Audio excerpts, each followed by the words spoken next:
pero sí me interesa trazar un mapa de una práctica que es la del psicoanálisis, pero sabiendo que los mapas nunca van a coincidir con el territorio. Freud construye una clínica, pero es una clínica a partir de la experiencia que genera únicamente el método que él inventa, a lo que le llamó asociación libre. El psicoanálisis, como señala Lee Morales en el prólogo que escribe para el libro de Asbel, dice: el psicoanálisis es una práctica ante el dolor. Y yo agregaría que también es un discurso que habla de la muerte, de esa muerte que empuja mientras hay vida. Pues la muerte, la real, la que es definitiva, no es la cuestión para nosotros, son las otras muertes las que nos duelen.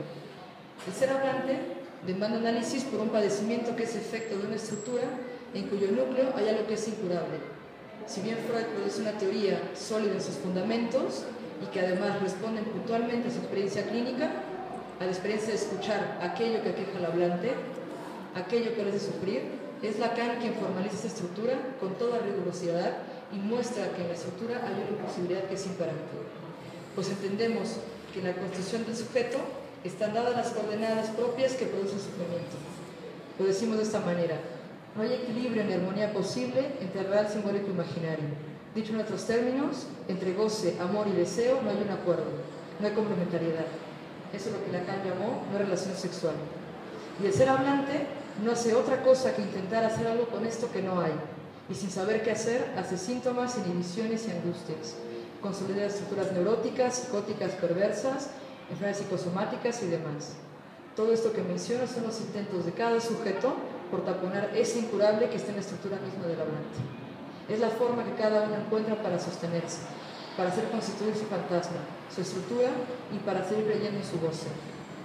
En todas las épocas, el discurso médico ha tratado de curar esto que para nosotros es incurable.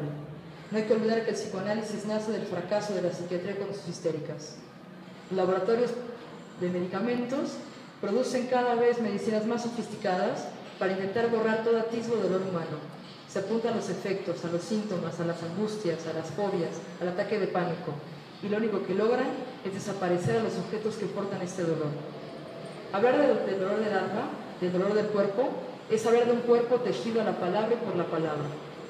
La apuesta para nosotros como analistas es avanzar por el camino que nos propone lo real de la clínica, pues abrirnos al encuentro con lo real es también disponernos al desencuentro con nuestro propio saber, pues lo real tiene la costumbre de golpear siempre en el mismo lugar, no le interesa saber nada sobre el progreso. Freud afirmaba que gobernar, educar y psicoanalizar son tres tareas imposibles, pero es importante entender que lo imposible es también un nombre de lo real y que no equivale a irrealizable. En todo caso, imposible, como una categoría lógica modal, indica que no hay representaciones ni palabras que puedan cubrir ese real de manera íntegra. Sin embargo, que lo real nos remita a lo imposible es justo lo que decide una clínica que da lugar a una eficacia.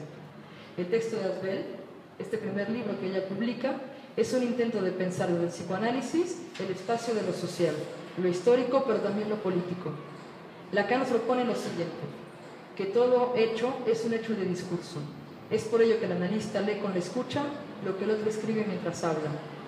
Sin embargo, Asbel se atreve a escuchar lo que la subjetividad de la época padece como efecto. Es decir, que la escucha, la lectura y las reflexiones de Asbel, que Asbel nos va a presentar en el texto, la ubican como una digna lectura del discurso de su época. Pero no solo eso, de los efectos que inciden en el sujeto, pues para el psicoanálisis no hay sujeto sin su relación con lo social, no hay sujeto que no es atravesado por el lenguaje.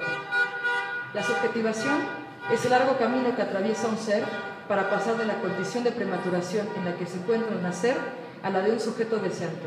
Es el largo camino por el cual un ser se apropia de los significantes y hace hablar selectivamente los discursos que le preexisten y que lo hacen devenir un cuerpo erógeno, un sujeto de deseo. Dicha subjetivación está dada por el modo en cómo se teje la carne y el lenguaje. El niño nace con un cuerpo anatómico, pero no con un cuerpo erógeno. Para hacer suyo su propio cuerpo, se precisa la dimensión significante. Y es el cuerpo, es el lugar de inscripción. También la superficie en que se cristalizan textos de muy diversa naturaleza y antigüedad, como son la raza, la condición de clase, el género, la tradición cultural, la historia comunitaria y el lugar de la familia, entre otros. Pero no se trata de los discursos familiares únicamente, sino de los discursos que cada época propone y que atraviesan las subjetividades. pues estos discursos que se le dirigen al bebé para asignarle un lugar no serían posibles sin la lengua. Pero las lenguas no son neutras, porque también están atravesadas por la dimensión política. En este sentido, podríamos pensar lo que es lo político y la política. Lo político surgiría como el resultado del encuentro contingente con la lengua, en especial cuando ese encuentro no afecta solo a uno, sino que pone en marcha, o más bien, constituye un colectivo contingente. Por lo tanto, lo político en esa orientación aparece siempre impregnado de angustia, trauma, de lo siniestro. Aparece también como la erupción de la voz o la mirada, la certidumbre anticipada, del acto, etc. Incluso, aun siendo una experiencia de lo colectivo, por ser distinto de la masa, incluye un momento constitutivo y decisivo que tiene que ver con la soledad. Mientras que la política sería el encuentro del lado de los ideales, los semblantes y del discurso amo. Asbel aborda temas que, como señalé al principio, la sociedad y la cultura expulsan. Asbel en su texto va a interrogar la guerra, los campos de concentración, la lógica de los mercados, la violencia cotidiana. Es un intento de memoria frente a los esfuerzos del olvido. Pero no solo eso, es un intento de memoria frente al intento de producción de un sujeto nuevo. Pues la posmodernidad es un intento de construir sobre la aniquilación del sujeto moderno. En este sentido, lo que encontramos ahora, y que señaló Aurora, es un sujeto al que podemos denominar autista y consumidor indiferente a la dimensión constitutivamente política de la existencia.